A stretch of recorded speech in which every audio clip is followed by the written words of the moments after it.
She walked onto that base with one bag, no announcement, and a secret that would bring the entire command structure to its knees. They saw a quiet black woman in a mid-level uniform and made their first mistake. They assumed she was nobody. Colonel Hayes dismissed her. Soldiers mocked her. And when they finally dragged her in front of the whole base to finish what they started, every phone was out, every eye was watching, waiting for her to break. What none of them knew was that the woman they had spent 11 days hunting was the one who had been hunting them all along. Just before we get back to it, I'd love to know where you're watching from today, and if you're enjoying these stories, make sure you're subscribed. The desert had a way of stripping things down to their bones. No trees to soften the horizon. No clouds to break the flat, white sky. Just heat rising off the pavement in slow, lazy waves and the distant hum of generators keeping the base alive. Fort Caldwell sat low against the Nevada landscape like something the earth had tried to swallow but gave up on halfway through. Guard towers. Chain-link fences topped with razor wire. Buildings the color of old sand. And beyond all of it, nothing for miles. The convoy rolled through the main gate just after 1400 hours. 3 vehicles. No flags. No escort markings. The kind of arrival that didn't want to be noticed. Specialist Darnell Webb was on gate duty when the lead vehicle slowed to a stop. He checked the ID that came through the window, ran it against the clearance log on a screen, and waved them through without much thought. Transfer orders came through Fort Caldwell all the time. Personnel moving between assignments, temporary details, support staff. Nothing unusual about it on paper. What made him look twice was the woman who stepped out of the second vehicle. She was compact, composed, and she moved like someone who had already decided what she thought about this place and filed it away. No eres uniform. No rank display beyond a single mid-level command insignia. Dark tactical wear, clean but not pressed. She carried one bag. Just one. She didn't scan the base the way most new arrivals did, that wide-eyed sweep of trying to orient yourself. Instead, she looked at things carefully, deliberately, the way you look at something you're not seeing for the first time. She didn't announce herself to anyone. She simply walked toward the command building, and behind her, the convoy doors closed. Who is she? Webb muttered. Corporal Tasha Fields was standing 2 feet away, watching the same thing. No idea, she said. Transfer paperwork just says operations support. Webb squinted against the sun. Operations support doesn't usually arrive like that. Fields shrugged and went back to her post. But she kept glancing over her shoulder for the next 20 minutes. Inside the command building, the air was stale and cold from the climate control running too hard. Colonel Victor Hayes stood at the head of a long table with 3 officers around it when the door opened and Aaliyah Brooks walked in. Hayes was a man who had learned to perform authority so naturally that most people forgot it was a performance. He was tall, silver-haired, with a jaw that had been set hard for so long it seemed like it might crack if he ever genuinely smiled. He looked at the woman who entered his briefing room the way he looked at most things that arrived unexpected, with a measured, careful contempt. Major Brenda Simmons, his administrative officer, stepped forward. Colonel, this is Commander Brooks. Temporary operations transfer from Central Command. She'll be working out of the coordination office for the foreseeable future. Hayes extended his hand. Not warmly. The kind of handshake that means, I see you, you're below me, and we both understand that. Commander, he said. Colonel. Aaliyah shook his hand once and released it. Her voice was even, unhurried. Hayes turned back to the table without offering her a seat. Simmons will get you oriented. We're in a tight ship here. Integration happens on our timeline. Understood, Aaliyah said. She took a seat anyway, at the far end of the table, just outside the cluster of officers. She set her bag down quietly. She folded her hands. Nobody introduced her to the room. Nobody tried. The afternoon briefing was already in progress when Private First Class Logan Pierce showed up 10 minutes late, dropped into a chair with the kind of casual disregard that came from never having been seriously corrected, and loudly whispered something to the soldier beside him that made both of them smirk. Commander Brooks was going over supply rotation schedules, a dry topic, and she made no effort to perform enthusiasm about it. She was simply moving through the material with quiet efficiency when Pierce leaned back in his chair and raised his hand. So, with all due respect, ma'am, he started, and the way he said ma'am made it clear no respect was being offered at all. Where exactly does this come from? Because we've had protocols in place for supply rotation for 2 years. I'm not sure why we'd shift the cycle based on a recommendation from someone who's been here less than 3 hours. A few people around the room stiffened. Not because they disagreed with Pierce, some of them probably did agree, but because there was a way you said things in a briefing room, and Pierce had just kicked that door off its hinges. Aaliyah looked at him for a moment. She didn't look offended. She didn't look flustered. She looked like she was waiting for him to finish, the way a teacher waits for a student who has asked a question they can't quite answer yet. That's a reasonable concern, she said. The current rotation cycle creates a 72-hour window where 3 of your 6 fuel depots are simultaneously at low capacity. If there's an unscheduled operation during that window, you're looking at resupply delays across the board. The adjustment closes the window to under 18 hours. Pierce blinked. If you'd like to walk through the data after the briefing, she added, I'm happy to do that. He didn't respond. He uncrossed his arms slowly and looked at the table. Someone coughed. The briefing moved on. Afterward, standing in the hallway, Sergeant Malik Carter watched Pierce leave without saying another word. Malik was a compact man with careful eyes and the kind of stillness that people either trusted immediately or didn't understand at all. He had been on base 18 months. He had seen a lot of transfers come through. Something about this one felt different, and he hadn't yet figured out what to do with that. By 1900 hours, the mess hall was at half capacity. Long tables, fluorescent lights, the smell of institutional food that somehow tasted better than it had any right to. Aaliyah was sitting alone at the end of a table near the far wall. She ate without reading anything, without looking at a phone, without doing the thing that people did when they wanted to look occupied. She just ate, and she watched the room. At a table about 15 feet away, a group of soldiers were talking loud enough for her to hear, without making it obvious they wanted her to. 2 tours in the desert, and now they send us a transfer from a coordination office, one of them said. What she even qualified for? Who knows? Probably knows somebody. Yeah, probably. Laughter. Not cruel exactly, but careless. The kind of laughter that doesn't think about who it lands on. Aaliyah kept eating.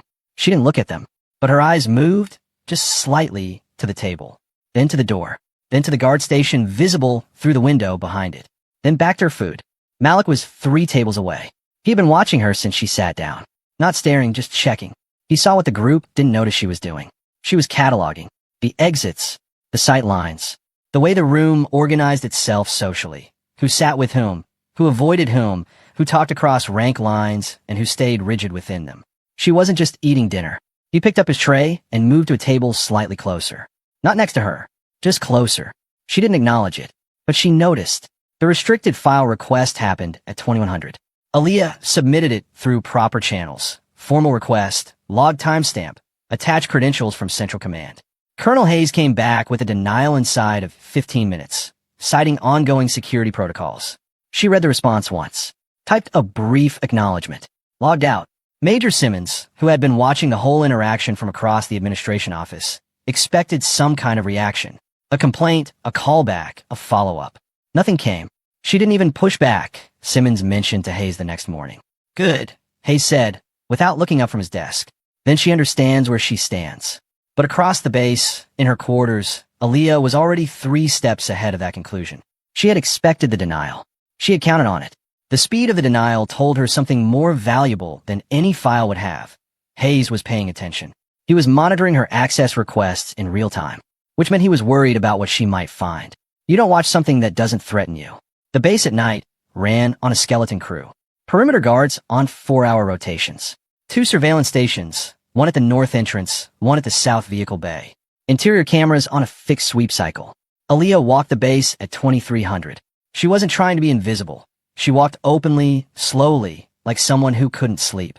She moved through the eastern corridor, past the maintenance sheds, along the back edge of the storage warehouses.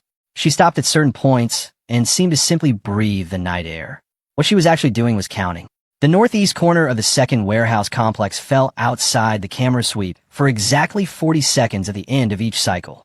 The access road behind the motor pool connected to an unmonitored gate that appeared locked, but whose chain she noticed had slightly different patterns than the others. It had been opened and reclosed recently. The guard rotation at the south vehicle bay overlapped for 90 seconds every 2 hours, creating a window where both guards were at the same checkpoint and the far side of the bay was unobserved. She noted each of these things and kept walking. Malik was awake when she came back through the eastern bunk corridor. He was sitting outside his quarters on a fold-out chair with a mug of something hot, which meant either he had terrible insomnia or he had been waiting for her. Can't sleep? He asked. Air inside gets stale, she said. Takes about a week to adjust. Base air always smells like hydraulic fluid and recycled anxiety. She almost smiled. Almost. Is that your official assessment, Sergeant? Unofficial. He wrapped both hands around his mug. You've been here one day, and you've already walked the entire east perimeter. Is that a question? Might be. She looked at him for a long beat. Malik met her eyes and held them without pressure. He wasn't challenging her. He was genuinely curious, and there was a difference. Most people looked at her like they were trying to win something. He looked like he was trying to understand something. I like to know where I am, she said finally. Most people figure that out from a base map. Maps don't tell you everything. He nodded slowly, as if that answer confirmed something he had already been thinking. He didn't ask anything else. She walked past him and into her quarters, and the door closed quietly behind her. She locked it. She set her bag on the cot and opened the false bottom panel. Inside was a compact, encrypted device, not standard issue, not anything that appeared on her listed equipment. She powered it on, waited for the secure handshake, and typed quickly. Phase 1 confirmed. Internal resistance active. Access denial logged. Perimeter assessment complete. Proceeding to Phase 2. She waited. 3 dots appeared. Then, copy. Stay clean. Stay patient. She powered it down, replaced it, and lay back on the cot with her eyes open in the dark. She had a lot of work to do. By the second day, the exclusion had become policy. It wasn't announced. Nobody handed down an order that said, leave Commander Brooks out of the loop. It just happened, the way these things always happen in organizations where the person at the top wants something done without anyone being able to point back at him. Meeting notices didn't reach her inbox until after the meetings had ended. Requests she submitted for operational data came back approved, but then stalled in processing quietly, without explanation. When she arrived at the morning coordination session, the roster on the whiteboard didn't include her name. She found a chair and sat in it anyway. Major Simmons looked at Colonel Hayes. Hayes looked at the whiteboard as if he hadn't noticed the discrepancy and was only just seeing it now. We'll debrief you afterward, he told Aaliyah. I appreciate that, she said pleasantly, and didn't move. He couldn't kick her out without making it obvious. So he let her stay and pretended it was fine. It wasn't fine. She could see the tension behind his composure, the slight tightness at the edge of his expression, the way he avoided her side of the room when he pointed to the operational map. She sat and listened and remembered everything. The training drill assignment came through her official orders at 0900 on day 3. Routine readiness assessment, it said. Oversight of live-fire coordination exercise. Report to the south field by 0100. Malik saw the orders before she did. He came to find her in the administration corridor with a careful look on his face. You see what they put you on? He said, keeping his voice low. Just read it. That drill hasn't been classified as routine in 2 years.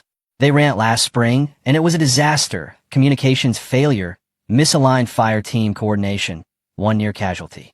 It's the kind of exercise that gets flagged for remedial command review. She looked at him, and now they want me to oversee it. Yes, ma'am. She thought about this for exactly 2 seconds. Good, she said. He blinked. Good. If it goes wrong, they have something on me. If it goes right. She left the sentence where it was and walked toward the south field. There were about 30 soldiers on the drill ground when she arrived. They were not standing at ease. They were standing the way people stand when they're ready to watch something go badly and have already decided who to blame. Private Pierce was there, front and center, with the specific posture of a man who had been promised entertainment. She took position at the command mark and reviewed the scenario outline she had been handed, which she noticed had a section missing.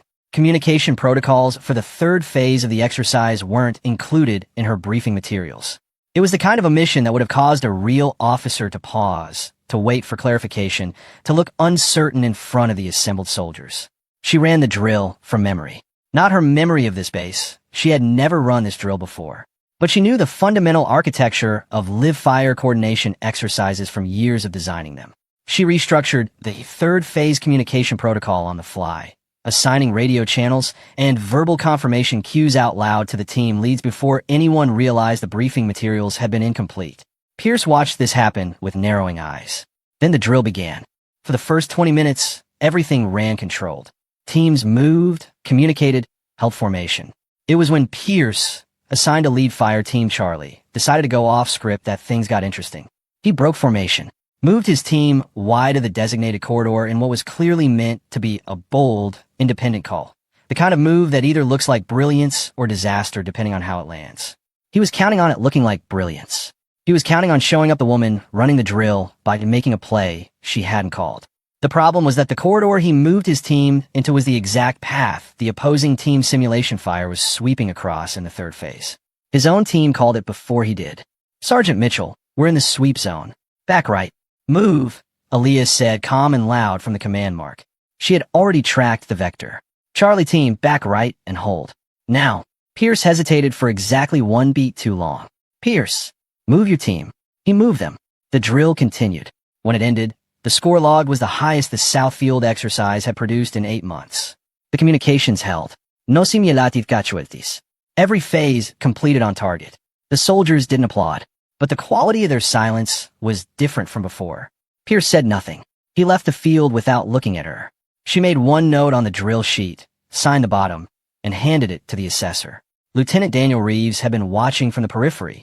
He was the kind of man who processed things carefully before he decided what he thought about them. Methodical, measured, which in the military usually read as trustworthy, and in this situation was making him quietly uncomfortable. He had been skeptical of Aaliyah Brooks since she arrived. Not hostile the way Pierce was hostile, but genuinely uncertain.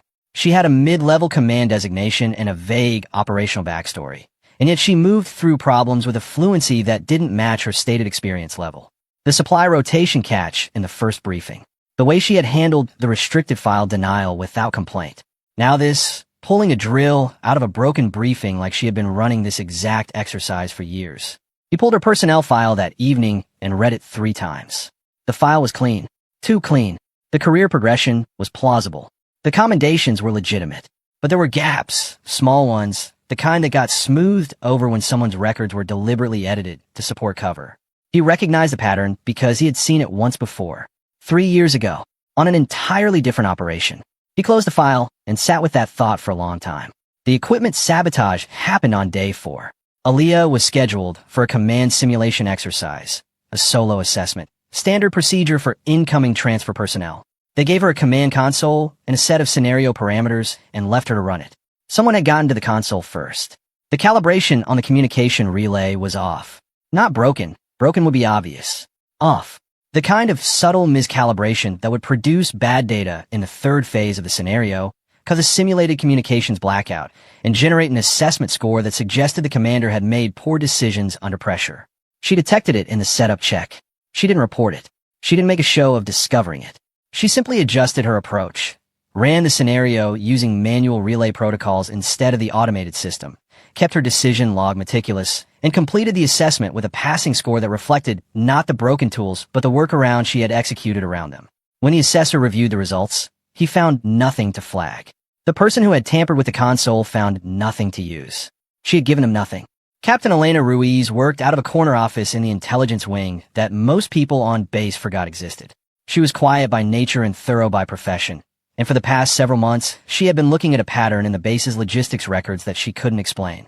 Missing timestamps, cargo manifests that logged out of one sector and never logged into the next. Vehicle sign-out records that didn't correspond to any registered operation. Small discrepancies, individually meaningless, but when you laid them side by side. She had laid them side by side. She had a wall in her office with a timeline she kept adding to. On day 4 of Aaliyah's arrival, she pulled a new set of records from the system and found 3 more gaps. All of them centered around the same vehicle pool. All of them during night window hours. She added them to the wall and thought carefully about who on this base she could trust with what she was seeing. The answer was a list of very few names. Colonel Hayes found Aaliyah in the coordination office at 1700 on day 5. The building was mostly empty. He came in and closed the door, which was something he had never done before in any interaction with her. He stood across the desk from her and spoke in the comfortable, controlled tone of a man who is used to being the only thread in the room. "You've made an impression," he said. "Not entirely a good one." She set down what she was reading. "In what way?" "You've been here less than a week, and you've managed to make senior staff uncomfortable, interfere with an established chain of operational decisions, and draw attention to yourself in ways that don't serve your actual assignment here. I ran a drill effectively and submitted accurate reports. You created friction." He put both hands flat on the desk and leaned forward just slightly. Fort Caldwell runs because people understand their lane. New transfers, regardless of their background, come in, do the work assigned to them, and earn credibility over time. That's how this works. She looked at him steadily. "Is that a warning?" He straightened up. His expression didn't change.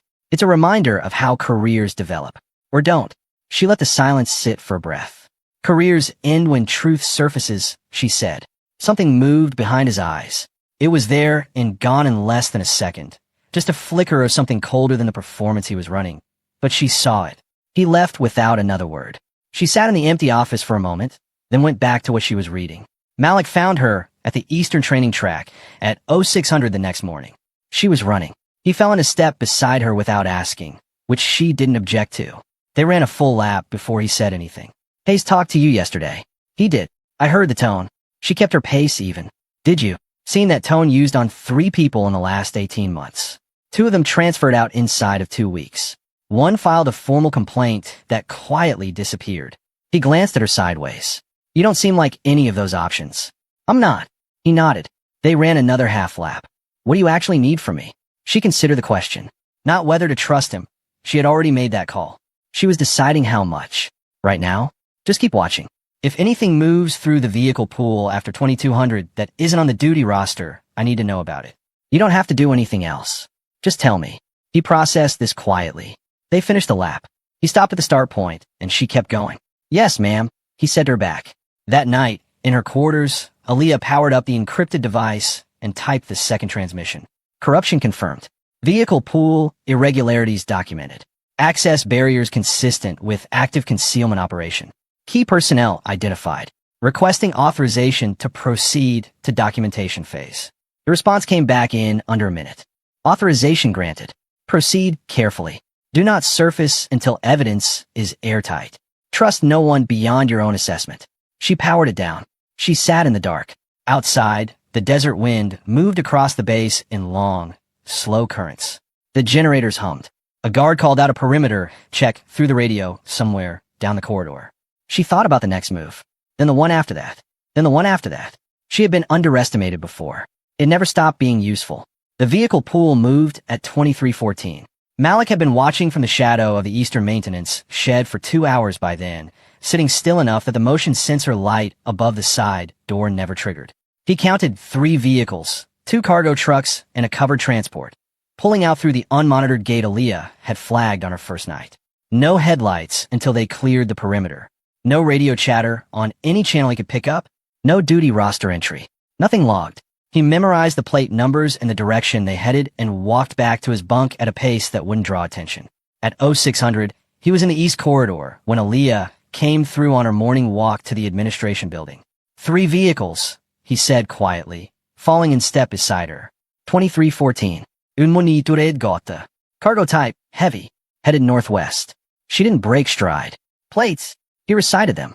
Did anyone else see it? Not that I could tell. Good, she said. Keep it that way. She turned into the administration wing, and he kept walking. Anyone watching would have seen 2 soldiers passing in a corridor. Nothing more. The off-the-books operation had been running for longer than Aaliyah had initially estimated. That much was becoming clear. The vehicle movement Malik had caught wasn't a single event. It was a rotation. The pattern in the logistics gaps Ruiz had been charting suggested shipments moving on a 7 to 10-day cycle, which meant this was structured, practiced, and protected from above. Hayes hadn't built this alone. He was too careful for that. Careful men don't build things alone because shared risk is distributed risk. Someone else was holding part of the ceiling up. Aaliyah sat in the coordination office that morning and did 3 things simultaneously. She processed the routine paperwork on her desk. She listened to the ambient conversations in the corridor outside. And in the back of her mind, she was running the operation's probable architecture. Entry points, dependencies, the kind of command influence you would need to keep something like this invisible inside a high-security base for multiple years. She didn't reach for the restricted files again. She didn't need to. Every time Hayes denied her access, he drew a tighter circle around exactly what she needed to find. At 1100, she made her move.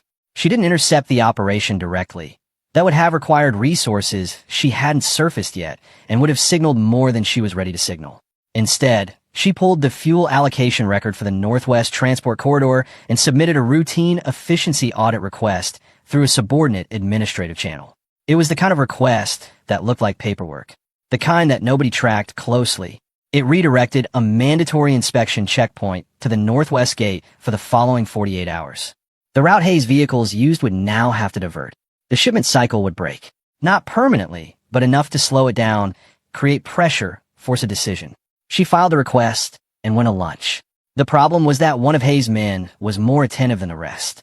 Staff Sergeant Warren Cole had been on base 7 years and had the particular skill of someone who had learned to survive proximity to power by watching everything and saying very little. He managed vehicle pool logistics and had been Hayes' quiet mechanism for the past 3 years. He noticed the audit request the same afternoon it was filed. He pulled the chain of origin, traced it to the administrative subordinate channel, and then traced that back to who had recently submitted requests through that channel. He was in Hayes' office by 1400. Hayes listened to the briefing with his hands flat on his desk, and his expression giving away nothing. When Cole finished, there was a silence. She didn't touch the files directly, Hayes said. No, sir. She went around them. Yes, sir. Hayes stood and walked to the window. Outside, the drill ground was quiet in the afternoon heat. She knows more than a coordinator should know. Find out what she actually has. Don't approach her directly. Look at what she's been accessing, who she's been talking to, what she carries. Cole nodded once and left. The suspicion had crossed into something harder now. She knows too much. Reeves found her in the equipment bay at 1600, and he didn't come in quietly. He had been sitting on his questions for 4 days, and he had finally run out of patience for sitting. He closed the bay door behind him and stood at a distance that was close enough to be confrontational, but far enough to be controlled. You want to tell me what's actually going on? He said. Aaliyah set down the equipment manifest she had been reviewing and looked at him with the patient attention she gave everything. That's a broad question. You've been here a week. You ran a drill that hasn't gone that clean in 2 years. You caught a calibration problem in the simulation console that the tech team missed. You submitted an audit request through a channel that most people on this base don't know exists. He crossed his arms. That's not a coordinator profile. People contain surprises. Not like that. He moved forward 1 step. I've been doing this long enough to recognize when someone is running a play. I don't know who you're playing for or what the board looks like, but I know you're not here for supply rotation logistics. She looked at him for a long moment. She was making a calculation. She could see the conflict in him clearly enough. Not hostility. Not the self-serving wariness of someone protecting an arrangement. Genuine discomfort with a situation he couldn't categorize. What you do with that instinct matters, she said finally. You can take it to Hayes. You can escalate it up the chain and make a lot of noise and create a record of yourself doing the right procedural thing. She held his gaze. Or you can trust that the discomfort you're feeling isn't about me. It's about what you've been seeing on this base and telling yourself had an explanation. The silence between them stretched. Follow orders, she said. Or follow truth. That's yours to decide. He stood there for another full beat. Then he turned and walked out without answering. She watched the door close and turned back to the manifest. The intrusion happened at 01:30. She was awake. She had been awake, lying still in the dark with her breathing even and her eyes open. She had anticipated something. Not because she had specific intelligence, because the timeline made it logical. She had created pressure. Pressure produces responses. The door handle moved. Whoever had a key or a pick, the lock disengaged smoothly without force. The door opened 2 inches, paused, then opened further. She was not in the bed. She was in the chair in the far corner, completely still, and the room was dark enough that the figure moving toward the cot didn't see her. They checked the bag on the table, rifled through it quietly, finding the items she had deliberately left accessible. A few unremarkable personal effects. A standard issue tablet with nothing sensitive on it. A printed duty schedule from her first week that anyone could have pulled from the public roster. They stood there for a moment, empty-handed, then left the way they came. The door clicked shut. She sat in the dark for another 10 minutes, then stood and wrote down the time, duration, and what they had taken, which was nothing. Good. She had prepared for this. The false information she had left out was exactly that. False. Deliberately assembled to confirm whatever Hayes people needed to believe about what she was and wasn't doing here. Let them think the room was clean. Ruiz had not slept well in 3 weeks. Her office wall had become a map of something she couldn't yet prove, but could no longer convince herself to ignore. The timeline of logistics irregularities had expanded. She had cross-referenced vehicle sign-outs, fuel allocation records, and the duty roster gaps Cole managed. And the pattern was unmistakable. The shipments were tied to classified cargo handling, not just unauthorized transport. The cargo designations in the ghosted manifest used codes she had seen once before in an intelligence briefing on illegal weapons routing that had been classified above her clearance level. She sat with that for a long time. The problem was authority.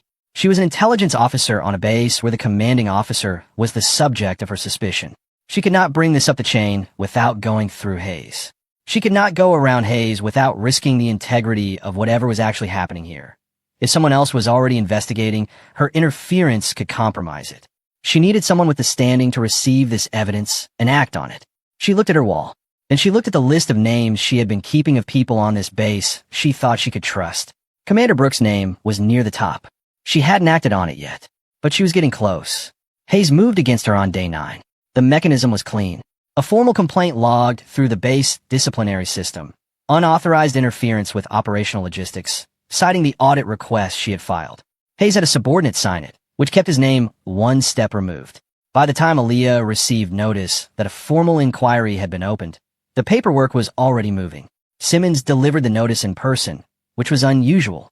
She had the careful expression of someone who had been told to watch for a reaction. Aaliyah read the document. "Thank you, Major.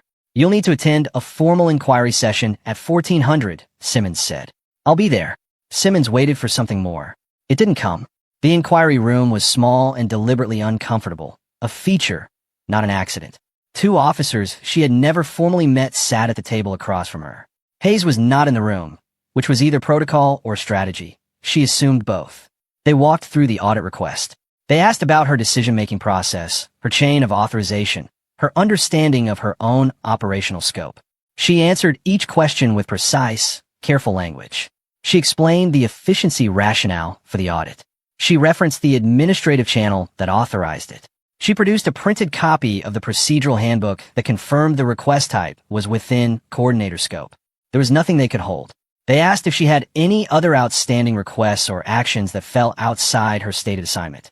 "No," she said. She was telling the truth.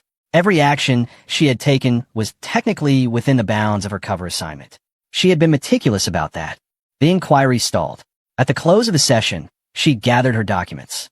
The 2 officers exchanged a glance. She walked out into the corridor.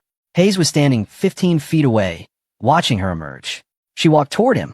When she was close enough that only he could hear her, she stopped.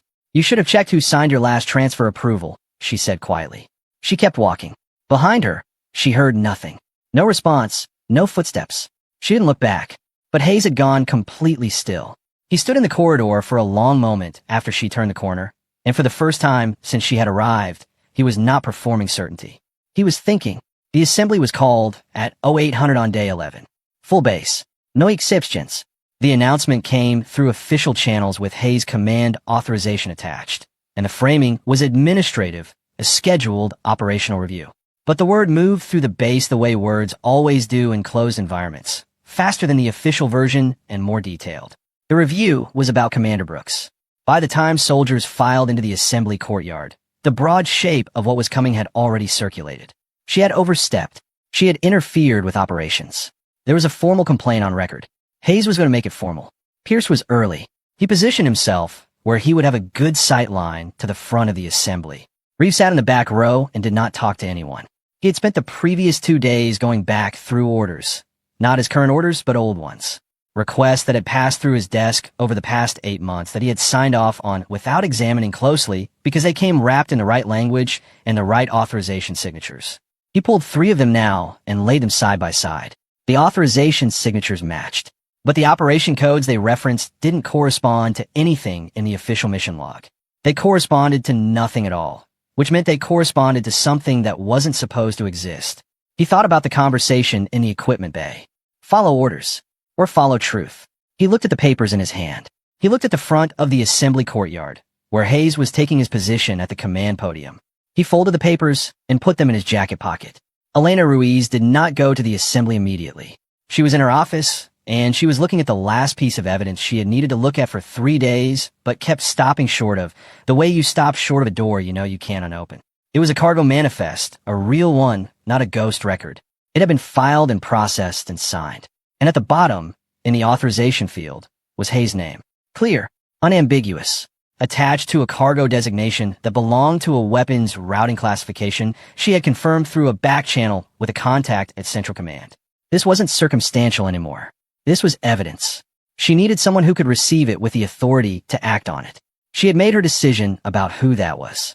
She printed 3 copies, sealed them in separate envelopes, and put them in her jacket. Then she went to the assembly. Aaliyah was already at the front of the courtyard when Hayes arrived at the podium. She had not been summoned to stand there. She had simply positioned herself there, the way she positioned herself everywhere on this base, with intention. The soldiers assembled around her. She could feel the weight of the crowd, not physical but atmospheric, the specific pressure of collective judgment gathering itself. Some of the soldiers were simply watching. Some of them had already decided. Pierce, from his position across the courtyard, had the anticipatory stillness of someone who had already written the ending. Even Malik, standing near the east edge of the assembly, had something uncertain in his expression that she noticed but didn't react to. It was supposed to feel like standing alone. She was aware of that. She understood it as a tactic. She breathed through it and kept her posture exactly as it had been every day since she arrived, straight, unhurried, present. Hayes stepped to the podium and opened the folder in his hand. "We have a duty to operational integrity," he said in the resonant command voice she had watched him use in every public setting. The voice that had probably moved rooms for 25 years and knew how to fill a courtyard just as well. When that integrity is compromised by personnel who operate outside their designated scope, outside the authority granted to them, and outside the trust placed in them by this command, there must be accountability. Murmurs in the assembly. Agreement from some corners. Commander Aaliyah Brooks has been present on this base for 11 days. He let that sit. 11 days felt like damning brevity. In that time, she has interfered with established operational procedures, submitted unauthorized requests through back channels, created friction in command relationships, and demonstrated a pattern of behavior inconsistent with her stated assignment. He read the charges with the careful pace of someone who had prepared this and knew the weight each word was supposed to carry. Insubordination, unauthorized action, conduct unbecoming the standards of Fort Caldwell. The courtyard was very quiet. Hayes set the folder down and looked at her directly. "Commander Brooks," he said, "this command is prepared to offer you one resolution to this situation." He glanced away from her, just briefly, the way you look away when you're saying something you want to seem like it costs you something. In acknowledgement of your career record, you will be given the opportunity to accept reassignment voluntarily. No court-martial, a clean record. You pack your bag today. He was offering her the door, the graceful exit, the version that let him keep everything intact and let her keep her dignity, theoretically. She looked at him for a long moment. "No," she said. A ripple through the courtyard. Pierce straightened slightly. Someone in the back row whispered something. Hayes' expression shifted, very slightly. He had not seriously expected her to say no. The offer was designed to be taken. It was designed to make her disappear without the mess of what came next. "Then this command will proceed with formal disciplinary action," he said, "including suspension of your operational status, pending full review." He reached for the suspension order in his folder. She held herself completely still. Around the courtyard, she could feel the balance tipping. The assembly of soldiers who had spent 11 days watching her, doubting her, mocking her, or quietly wondering about her. They were reading the room the way soldiers read rooms, which is to say they were looking at who had power and adjusting themselves accordingly. Most of them were adjusting toward Hayes.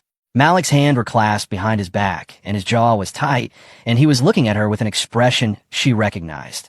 "Tell me this isn't actually over." She gave him nothing. She gave the courtyard nothing. Hayes pulled the suspension order from the folder. And then, from the main gate, a sound. Engines. Multiple vehicles. Not the ordinary rumble of base traffic. Something heavier, coordinated. The sound of a convoy that had been traveling fast and had arrived with purpose. Everyone heard it. Heads turned toward the gate. 3 black SUVs rolled through the main entrance in tight formation. High command insignia on the doors. Federal plate codes that senior officers recognized on sight. They stopped at the edge of the assembly courtyard. For a moment, nothing happened. The stillness was the loudest thing on the base. The rear door of the center vehicle opened. A figure in full senior command dress stepped out. Behind him, 2 officers in intelligence designation uniform. Behind them, 2 more in standard command dress. The senior officer looked at the assembly. He looked at Hayes at the podium. He looked at Aaliyah standing in front of it. He spoke in a voice that carried across the entire courtyard without effort. "Stand down. You are addressing Admiral Aaliyah Brooks." The words landed like something physical. For exactly 1 second, nobody moved. Then, one by one, and then all at once, every soldier in the courtyard came to attention. Every soldier except Hayes. Hayes stood at the podium with the suspension order in his hand, and the expression of a man who has just watched the floor open beneath him and has not yet processed that he is falling. Aaliyah turned and looked at him. She said nothing. She didn't need to. Hayes' mouth moved. Something that was trying to form itself into a response. Protocol, challenge, procedural objection. The suspension order was still in his hand. He looked at it like it had become a different object than the one he had picked up. "There must be a misunderstanding," he said. His voice had lost its courtyard resonance. It was smaller now. "I wasn't informed." The senior official stepped forward and held out a sealed document. "Colonele, your command is suspended pending formal investigation. Please surrender the order in your hand." Hayes did not move for 2 full seconds. Then he set the suspension order down on the podium. The document was taken from a senior official's hand by one of the intelligence officers and brought forward. It was placed, not handed, placed with the specific formality of something that cannot be argued with, on the podium in front of where Hayes was standing. He looked at it. He looked at Aaliyah. She was already moving. She stepped to the center of the courtyard and turned to face the assembled soldiers. The silence around her was total now, not the hostile silence of collective judgment, but something different, the specific silence of people recalibrating everything they thought they understood. Private Pierce had gone pale. He was standing exactly where he had positioned himself for a good view of her humiliation, and he had not moved, which meant he had the best view of something else entirely. Reeves, from the back row, had his hand over the pocket where he had folded those papers. He was looking at her with an expression that she recognized as the particular quality of someone understanding, all at once, a great number of things. "At ease," she said. The posture shifted, slightly. The attention held. "My name is Admiral Aaliyah Brooks. I was assigned to Fort Caldwell 11 days ago, not as a transfer coordinator, but as an embedded auditor under direct authorization from the highest level of this command structure." She spoke at the same volume she always used, measured, clear. No performance of power, just the thing itself. "I am here because there is an active, unauthorized operation running through this base. I am here because that operation has been protected from within at the command level for an extended period of time. And I am here because it ends now." Nobody spoke. She turned to the intelligence officers who had come with the convoy. "Secure all base communications. Lock down the transport logs and vehicle pool access. I want every outgoing channel frozen until further notice." "Yes, Admiral." She looked at the senior official. "The evidence package from Captain Ruiz needs to be formally received and logged." "Understood." She turned back to the base. "Return to your posts," she said. "This base remains operational. Your commanding officer has changed. That's all." The assembly began to disperse. Not chaotically, but with the dazed, deliberate movement of people who needed to walk somewhere to process what they had just witnessed. Hayes was still at the podium. One of the intelligence officers had moved to stand beside him without touching him, which was its own kind of statement. He looked at Aaliyah as she walked past. "You think I'm on top of this?" he said. Not loudly, almost himself. The smirk that crossed his face was small and involuntary, the kind of thing that escapes before you can catch it. She stopped. She looked at him for a long moment. The first time since she had arrived at Fort Caldwell that something moved behind her eyes that wasn't calculation. Something tighter. Something that understood exactly what that smirk meant. "I know you're not," she said quietly. She walked away. Behind her, Hayes was escorted from the podium. The suspension document remained on it, face up in the desert sun. The words were still hanging in the air when the first soldier snapped to attention. It happened the way dominoes fall, one, then the row beside it, then the whole field of them, fast and inevitable. Soldiers who had spent 11 days whispering about the transfer coordinator, who had eaten lunch 15 feet from her and made jokes loud enough to carry, who had signed off on meetings she wasn't invited to and processed orders that bypassed her desk. They came to attention now with the mechanical precision of people whose bodies understood the situation before their minds had finished processing it.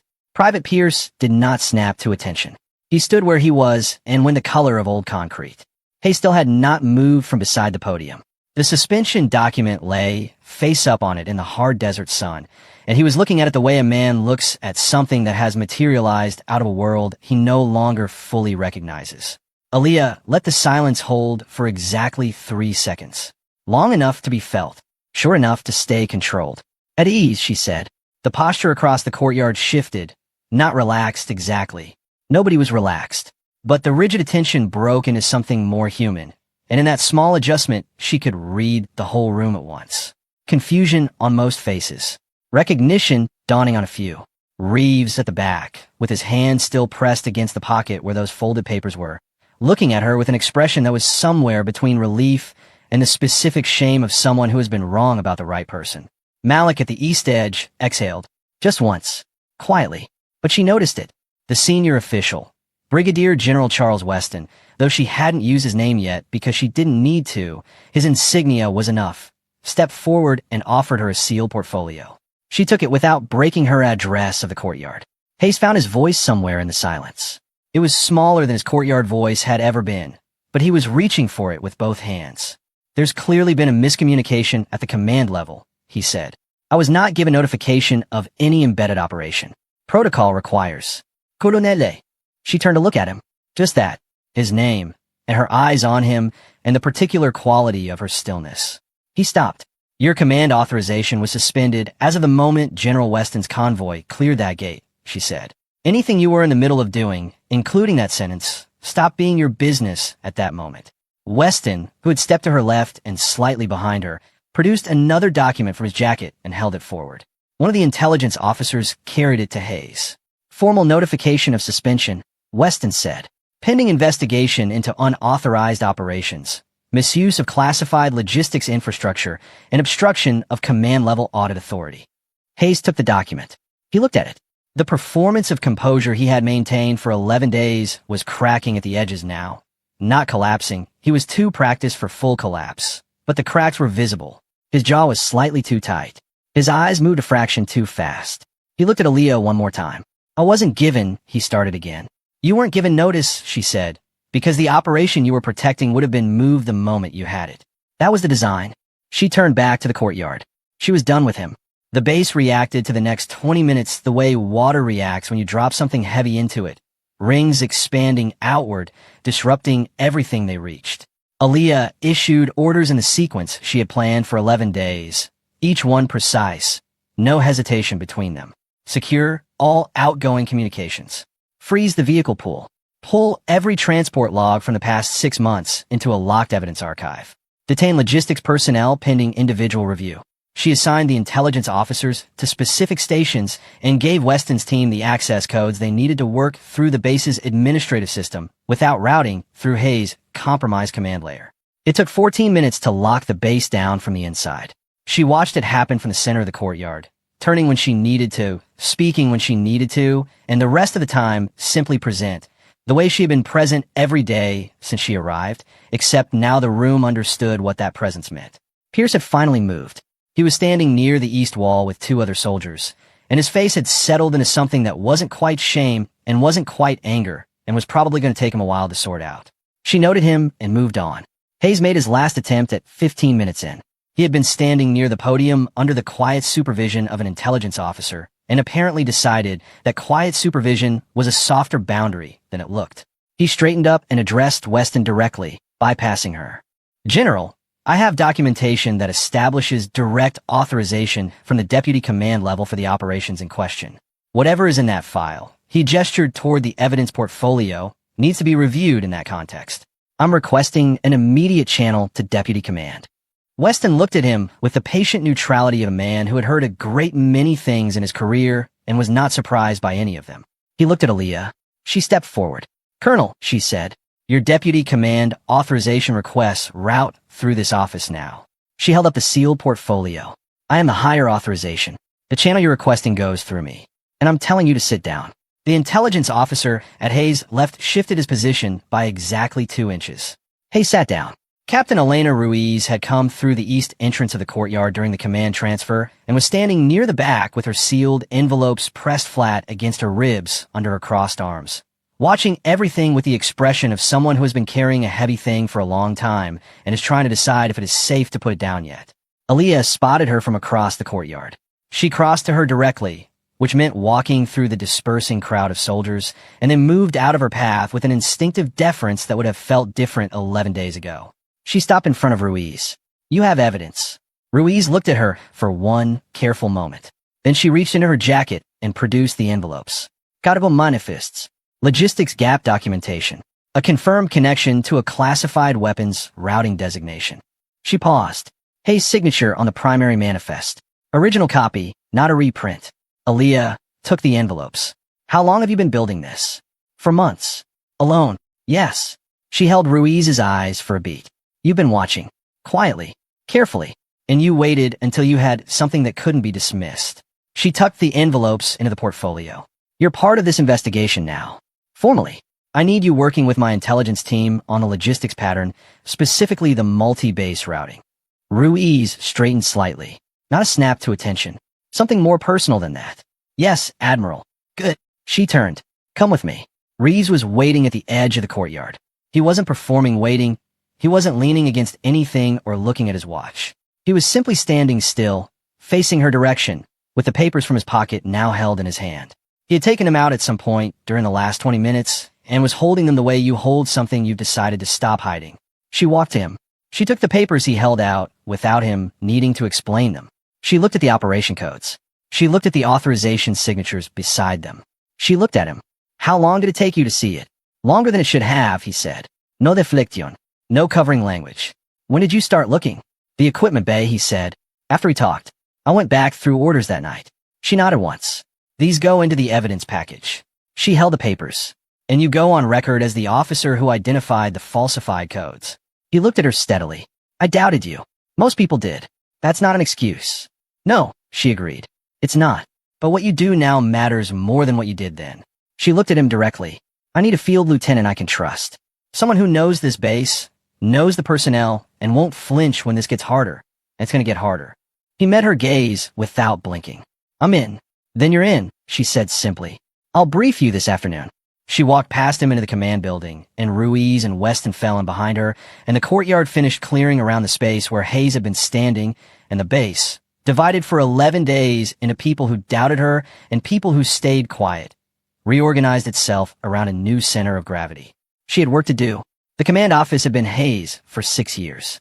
She could still feel him in it, not sentimentally, but structurally. The desk was positioned to face the door in a way that maximized psychological dominance over anyone entering. The shelving was arranged to keep personal commendations visible at eye level. The secondary monitor faced the wall, angled so that Hayes could see it without anyone seated across from him having the same view. She did not rearrange the furniture. She sat behind the desk and opened the base's full system archive, and she began to read. The hidden logs went back further than she had expected. Not months. Years. The earliest irregular vehicle movement she could confirm was 31 months ago, which meant this operation had been running for nearly 3 years under routine base administration, protected by Hayes' command authority and sustained by what she was increasingly certain was a structured support system that did not begin and end with one colonel at one desert base. She was still reading at 0200 when Ruiz knocked and came in. You should see this, Ruiz said, and set a printed timeline on the desk without preamble. The timeline covered 14 months. Ruiz had been building it from logistics records and cross-referencing it against publicly accessible military supply chain data, the kind of cross-referencing that nobody at the base level was supposed to have the patience or the context to do. She had done it because she was the kind of person who couldn't let a pattern go once she saw it. The pattern was this. The shipments that moved through Fort Caldwell's unmonitored gate were not staying in Nevada. They were routed northwest to a distribution hub in a secondary facility. From there, they split, one line moving to a third facility in a different state, the second line going dark entirely. The third facility had a logistics designation Ruiz had identified through the classified weapons routing codes on the manifests, and when she matched those codes against the briefing she had accessed through her intelligence clearance, the picture that assembled itself was one that neither of them had been fully prepared for. This isn't a single base operation, Ruiz said. She tapped the timeline. Fort Caldwell is a node. There are at least 2 other facilities running the same routing pattern. Possibly more. Aaliyah looked at the timeline for a long time without speaking. How confident are you in this? In the Fort Caldwell documentation, completely. In the secondary facilities, high confidence. I can't confirm the full network size without access to the other base's internal logs. Aaliyah straightened up from the desk and walked to the window. Outside, the base was dark and quiet under its lockdown. The perimeter lights ran their slow, reliable arcs. Nothing moved. 3 years. Multiple facilities. A routing network sophisticated enough to stay invisible inside a classified military infrastructure. This was not a rogue colonel running a side operation for personal gain. This was architecture. Who else has seen this? She said. Just you. Keep it that way until I say otherwise. Hayes was being held in a secured administrative room. Not a cell. Not yet. That determination belonged to the formal proceeding that hadn't started yet. When Aaliyah came to see him the next morning, she sat across from him with nothing on the table between them. No files, no documents. Just the two of them in the small room, and the particular silence of a space with a power arrangement has been permanently resolved. Hayes looked different without the courtyard. Not diminished exactly. He still had the jaw and the silver hair and the posture of a man who had spent decades being the authority in every room he entered. But something had come off him. The performance had quieted down because there was nobody left to perform for.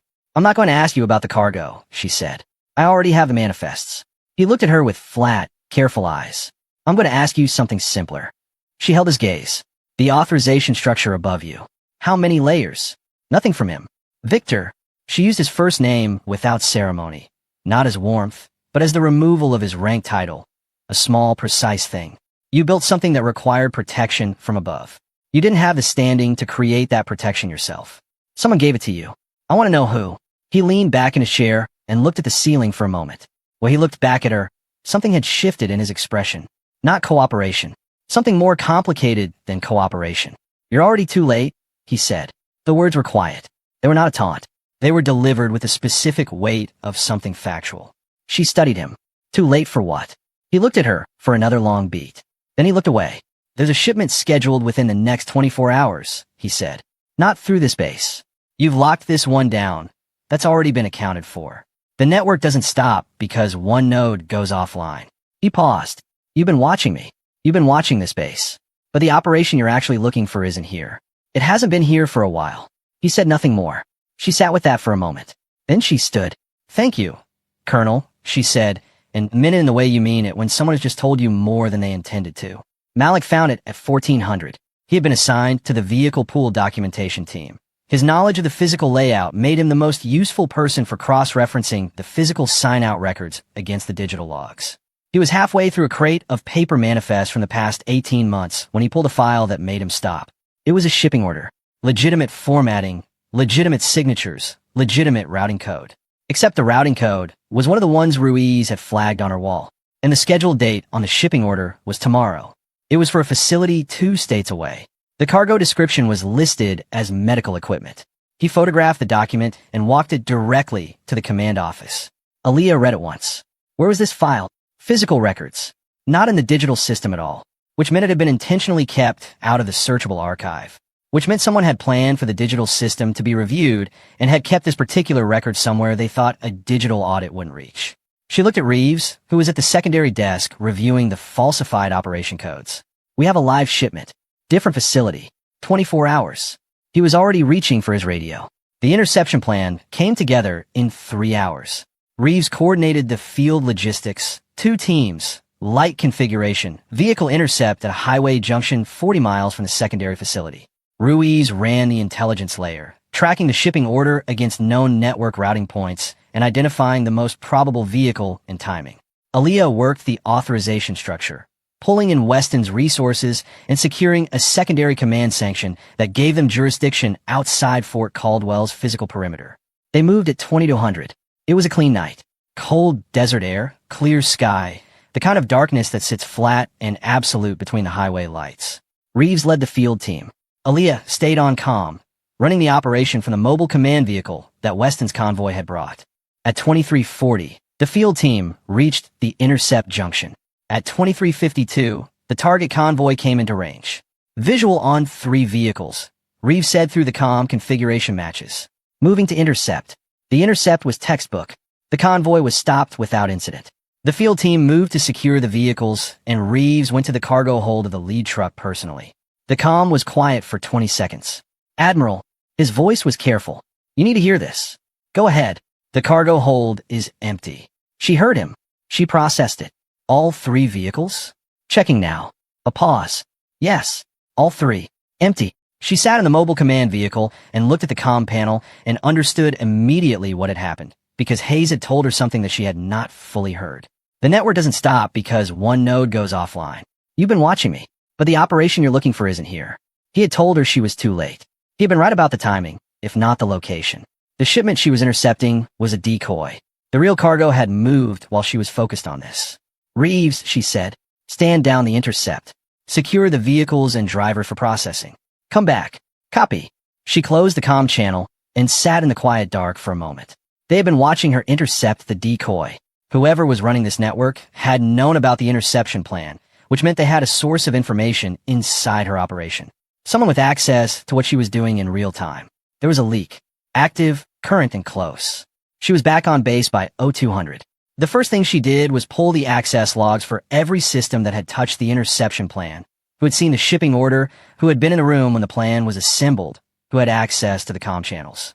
She ran the list herself, alone, in a command office with the door closed. The list was not long. She looked at it carefully. At 0315, the base's internal monitoring system flagged an anomalous data packet leaving through an encrypted channel.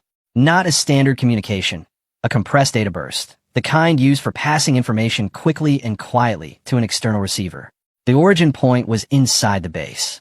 She traced the packet to its source terminal in 4 minutes. The terminal was in the logistics coordination office, the same office that managed outgoing shipment documentation and had access to the interception plan through the evidence archive she had opened to her core team. She stood in the doorway of the logistics office and looked at the terminal. Then she looked at the duty roster for who had accessed that terminal in the past 6 hours. One name, Senior Logistics Officer Major Thomas Greer. 15 years on base. Trusted by everyone who had worked with him. He had processed supply orders for the base's entire operational history and had been commended for it 3 times. He was the kind of officer who became invisible through sheer reliability. You stopped seeing the person and just saw the function. He had been feeding information out of this base for longer than Hayes had known who Aaliyah was. She did not go to his quarters immediately. She sat in the logistics office and looked at the terminal and thought about what Hayes had said. You think I'm on top of this? And the smirk that went with it. Greer wasn't the top either. At 0400, Aaliyah sat in the command office with Ruiz and Reeves. Weston was patched in by secure channel from the mobile unit outside. It was the kind of hour that strips everything down to what matters. She put Greer's name on the table. She walked through the evidence. Nobody interrupted her. When she finished, the room was quiet for a moment. He had access to everything, Reeves said. It wasn't a question. Everything we touched in the past 24 hours, she confirmed. The shipping order, the interception plan, the comm channels. All of it went to him through legitimate operational access. Nobody flagged it because it was supposed to go to him. How long? Ruiz asked. Based on the packet pattern, at least 18 months. Possibly longer. She paused. He wasn't working for Hayes. Hayes didn't know about him. Reeves looked up from the desk. He was working for whoever is above Hayes. And reporting back on whatever Hayes was doing, whatever I was doing, probably whatever anyone was doing who got close to this network. She looked at the desk surface for a moment. He's not doing this for money. The communication pattern is too patient for that. Too careful. Someone who does this for money gets sloppy when the risk goes up. He got more precise. She sat back. He believes in what he's doing. What is he doing? Ruiz said. That, Aaliyah said, is what we need to find out. She went to see Greer herself, without backup, at 0530. She knocked on his quarters door and waited. He answered in uniform, which told her something.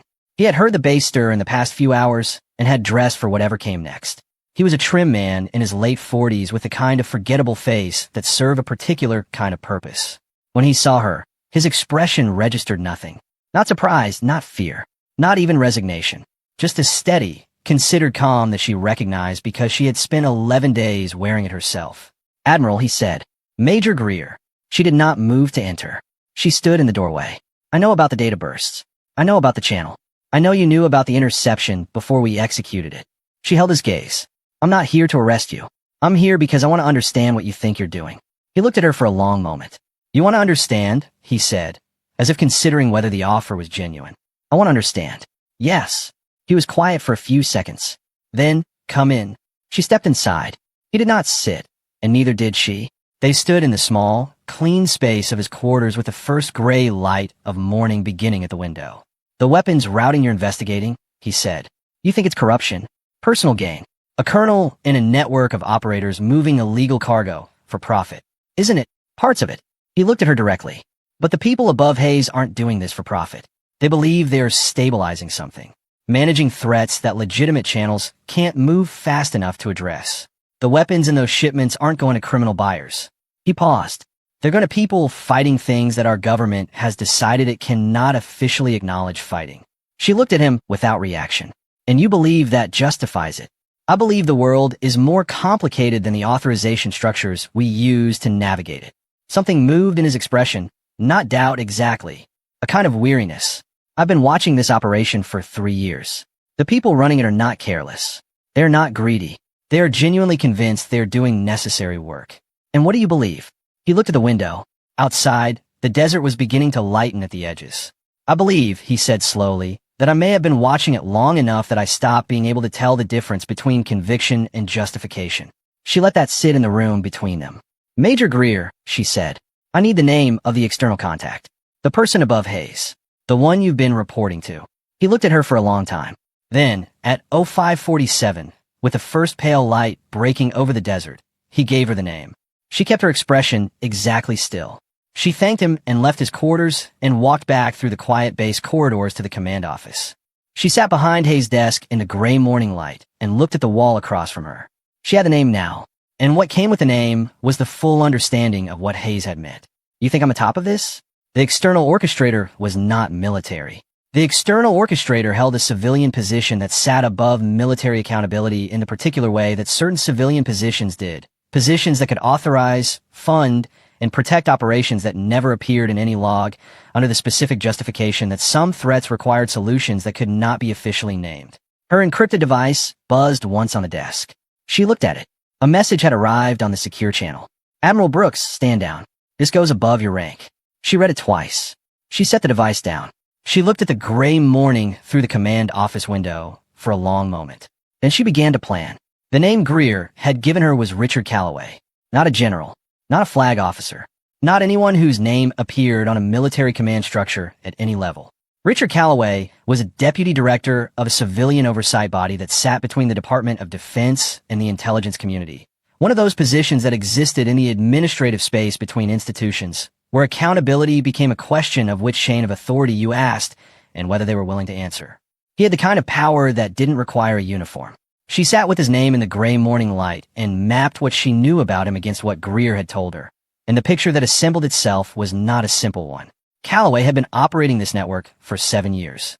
He had built it gradually, routing resources through facilities where he had cultivated compliant commanding officers. Hayes had been one of several. The weapons moving through the network were going to proxy actors in conflict zones that the United States government could not officially touch without triggering international consequences. Calloway believed, with apparently complete sincerity, that he was doing the work that legitimate channels were too slow and too visible to do. He was wrong, but he was not stupid, and he was not careless, and he had been doing this for 7 years without anyone assembling enough evidence in one place to move against him. Until now. She powered up the encrypted device and typed one line. I have a name. Requesting full authorization to proceed. The response came back in 4 minutes. Authorization granted. You have 48 hours before this surfaces externally. Move. 48 hours. She set the device down and went to find Reeves. The lockdown she called at 0700 was different from the one on the day of the reveal. That one had been about securing the base. This one was about trust. She gathered her core team in the command office. Reeves, Ruiz, Weston, and 3 intelligence officers from Weston's convoy. She closed the door. She told them about the data burst, about Greer, about the compromised interception. She told them what Greer had given her and what it meant for the operation scope. Then she told them that going forward, every element of the final operation would be compartmentalized. Each person in the room would know their piece and only their piece. No full picture would exist in any single person's hands except hers. Reeves looked at her steadily. You don't trust us. I trust everyone in this room, she said. I trusted everyone who touched the interception plan. Compartmentalization isn't about trust. It's about limiting the damage when something goes wrong. She looked at each of them in turn. And something always goes wrong. Nobody argued. The mole hunt had lasted 4 hours and ended with Greer. But she ran it again anyway. The full process, every access log, every communication record, every personnel movement during the 48 hours after the reveal. She was not looking for another Greer. She was confirming there wasn't one. There wasn't. But the process surfaced something she hadn't expected. Among Greer's outgoing data bursts, pulled from the encrypted channel records, was a communication she hadn't seen before, sent 3 days before her arrival at Fort Caldwell. Before she had landed. Before anyone on this base should have known she was coming. Greer had known she was coming, which meant Calloway had known. She sat with that for a long moment.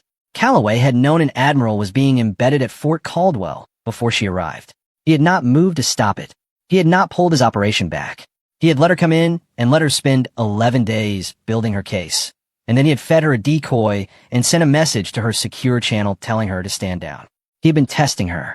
Or, more precisely, he had been deciding whether she was the kind of problem he needed to solve quietly or the kind he needed to confront.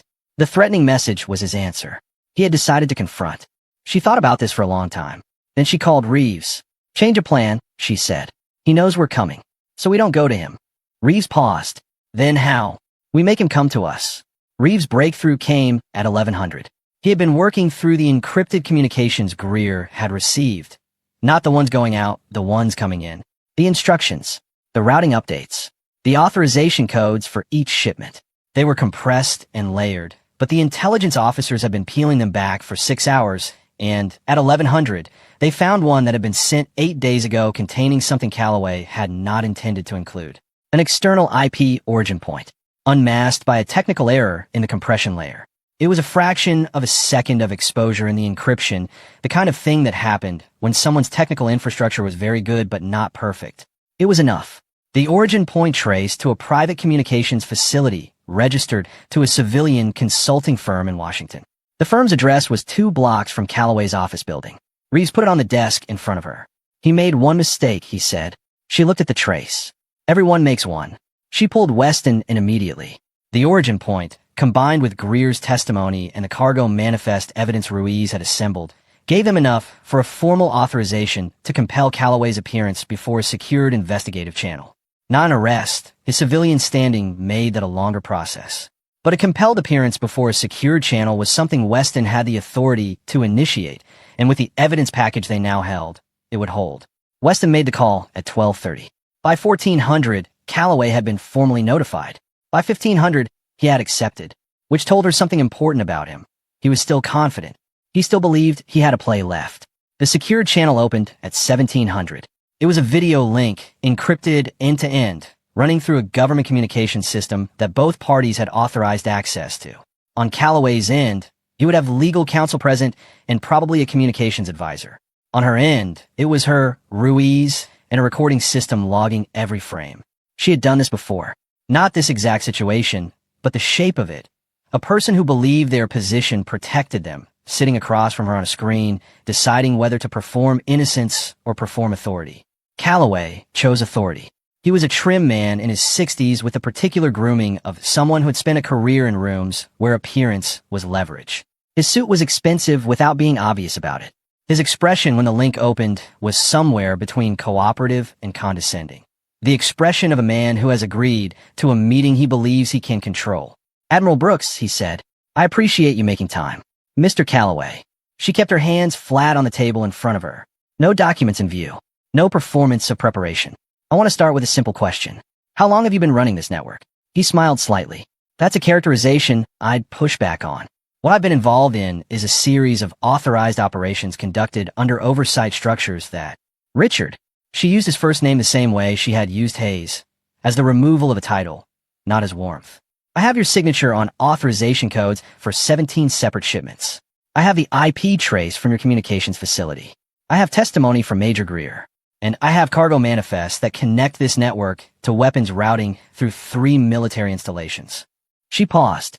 "The authorization structures you're about to describe do not exist in any document that any oversight body has on record. So let's not spend the next hour on that." The smile faded, not into fear, into something more calculated. "You're very confident," he said. "I'm accurate," she said. "There's a difference." He leaned back slightly. "What you're looking at is an operation built over 7 years to address threats that legitimate channels have consistently failed to manage.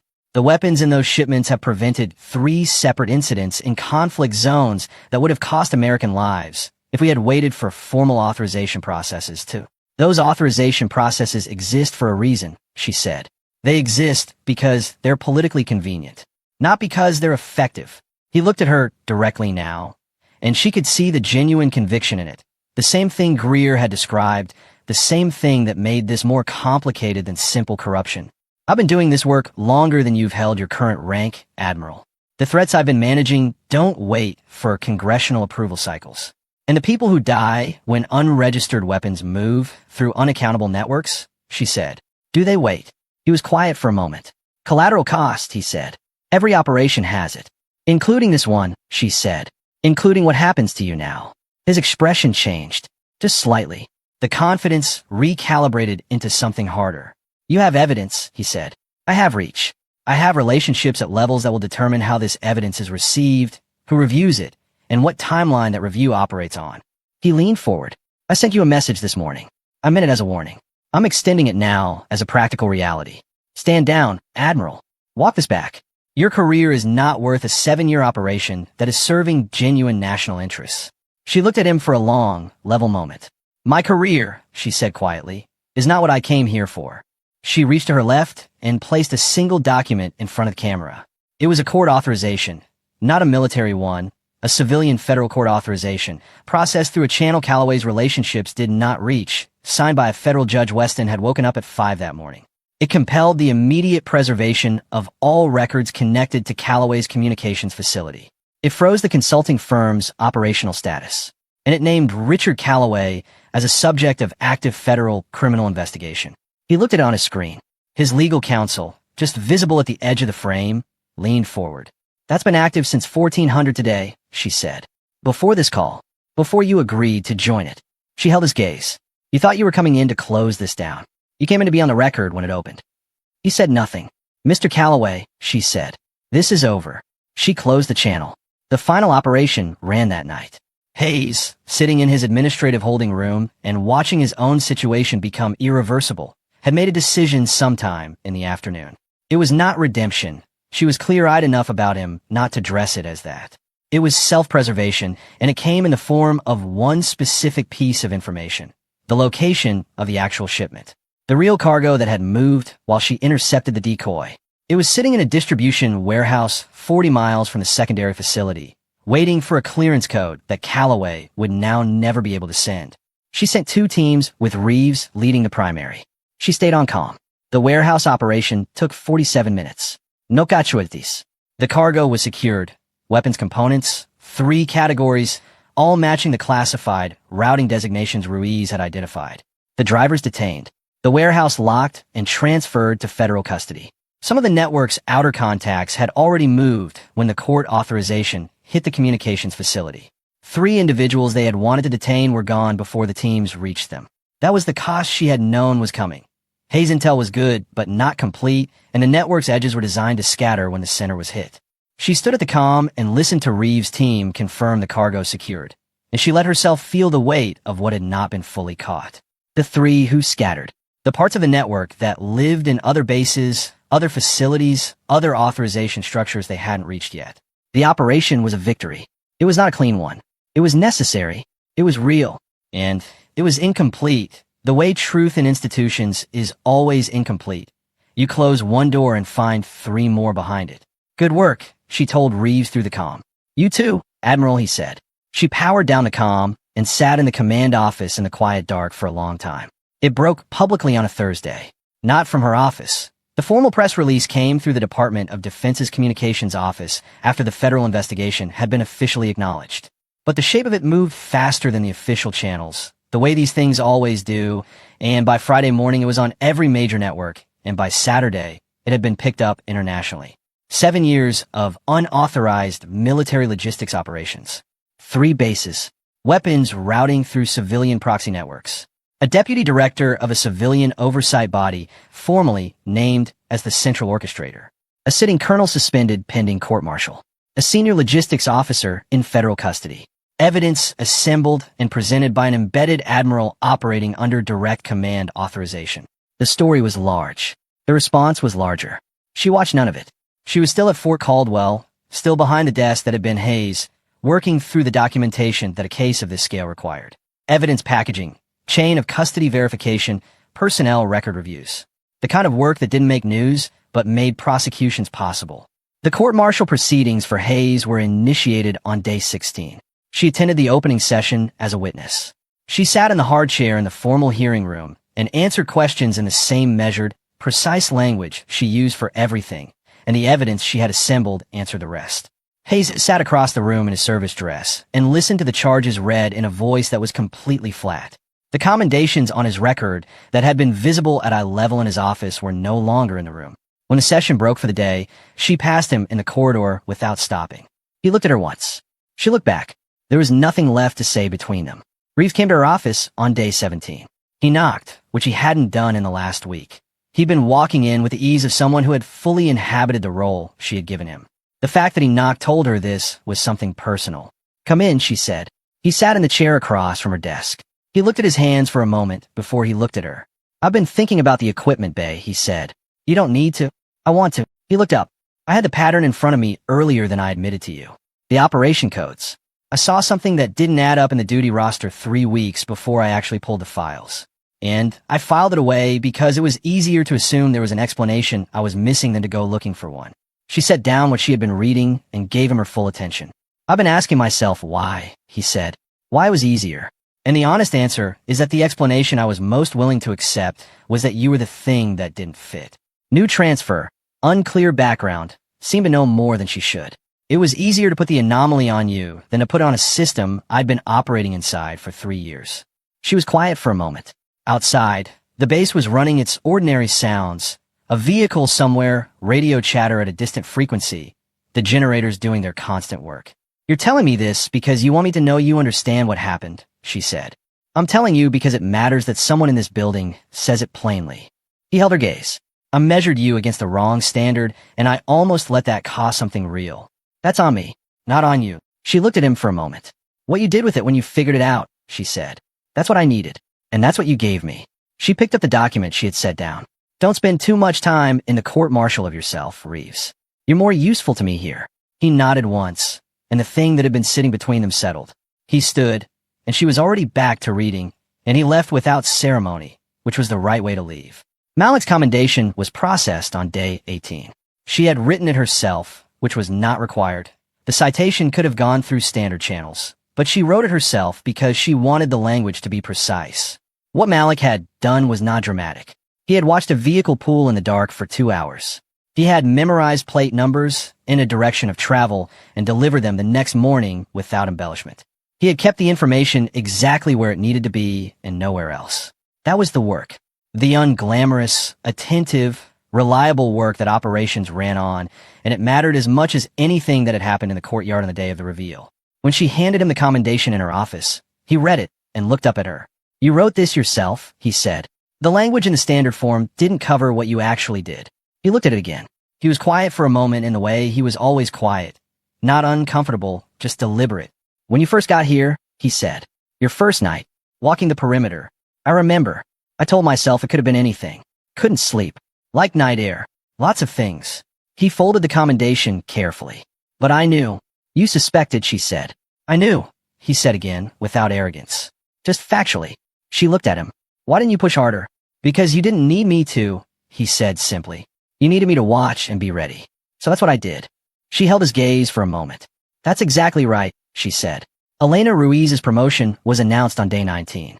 Full captain to major, effective immediately, with a commendation from Aaliyah's office and a formal recognition of her intelligence work in the Fort Caldwell investigation. The promotion had been in process through standard channels before any of this. Ruiz's record was good enough on its own, but the commendation accelerated it and put her name into a visibility it wouldn't have reached otherwise. Ruiz received the news in her office, which she was still in the process of clearing after the investigation. The wall with the timeline was still up, every piece of it, and she had not taken it down yet because she was waiting to feel certain it was finished. She looked at the commendation for a long time. Then she started taking the wall down. Aaliyah's quiet moment came on day 20. She did not plan it. The base had been running at the altered tempo of an institution in the process of rebuilding its trust in itself. New protocols, new transparency requirements, command structure reviews, and she had been at the center of all of it, which meant she had not stopped moving in 20 days. She stopped moving on day 20. She walked to the east perimeter at 1900, after the day sessions had closed. The desert was doing what it did in the evenings, cooling fast, the sky turning from white to deep blue at the edges, the hard landscape softening slightly in the long light. She walked the same path she had walked on her first night here, past the maintenance sheds, along the back edge of the warehouse complex, to the point where the northeast corner sat outside the camera sweep. She stood there for a while. She thought about the 3 contacts who had scattered when the court authorization hit Calloway's facility. She thought about the bases they hadn't reached yet. She thought about 7 years of an operation that had been sustained by people who had convinced themselves that the integrity of their purpose canceled out the illegality of their methods. She thought about Greer's face in the gray morning light, saying I may have been watching it long enough that I stopped being able to tell the difference. Victory, when it came, did not feel like winning. It felt like finishing a very long and necessary walk and knowing there was another one ahead. She breathed the desert air. She stood in the camera blind spot that no one knew she had memorized on her first night. Then she walked back. The final base address was at 0800 on day 21. She had not prepared remarks. She stood at the same position in the assembly courtyard where Hayes had stood with his suspension order, and she looked out at the soldiers of Fort Caldwell. The ones who had mocked her in the mess hall, and the ones who had stayed neutral, and the ones who had watched from the back row, and the one who had sat outside his quarters with a mug of hot coffee and decided to trust something he couldn't fully explain yet. Authority isn't given by rank, she said. It's proven by action. Every person standing in this courtyard has had to decide, at some point in the past 21 days, what they were willing to do and what they weren't. She looked across the assembly. Those decisions matter more than any commendation or court-martial that comes out of this. Because institutions don't stay honest through structures. They stay honest through the people inside them who decide. Every time it's hard to tell the truth. The courtyard was quiet. Fort Caldwell will be reviewed, restructured, and returned to full operational status under a new command authorization. That process begins today. You will be part of it. She paused. So will the standards that were absent here. So will the accountability that was missing. She looked at them for one more moment. Dismissed, she said. The file arrived on her desk at 1400. It came through the same secure channel that had carried her transmissions since the operation began, and it was flagged at classification level above what Fort Caldwell systems could process, which meant it had been routed manually to her personal access credentials. She opened it. It contained a logistics anomaly report from a base in a different state. Vehicle movements outside registered operations. A cargo routing code that matched 2 of the designations from Callaway's network. A pattern of access denial that an intelligence officer had noticed and flagged, and, for reasons the report did not explain, had not been able to escalate through local command channels. She read it twice. She sat back. The network she had closed at Fort Caldwell was one node. Callaway had said as much. Greer had said as much. She had known it, intellectually, since Ruiz had shown her the multi-base routing pattern on that timeline. Now, she was looking at the next one. She did not reach for the encrypted device. Not yet. She sat with the file for a moment and let the weight of it settle. Not heavily, but fully. The way you carry something when you have decided to carry it honestly. Then she stood, picked up her single bag from the corner where it had sat since day one, and walked out of the command office. The convoy was already at the main gate. She crossed the courtyard without looking back at the building. Malik was near the east wall and nodded once as she passed. She nodded back. Reeves was at the gate and opened his mouth to say something and then didn't, which was right. There was nothing that needed to be said that hadn't already been said better through the work. She got into the vehicle. The convoy pulled forward. The gate closed behind them. The base shrank in the rear window, and then the desert took it. The way the desert took everything. Gradually, completely, without drama. No annoncement. No spotlight. Just the road ahead, and the next file on the seat beside her, and the particular kind of purpose that doesn't need to be named because it already knows where it's going. If the people who tried to silence her had taken one moment to truly see her, would they have acted differently, or does power always blind itself first? If this story moved you, hit that like button and subscribe.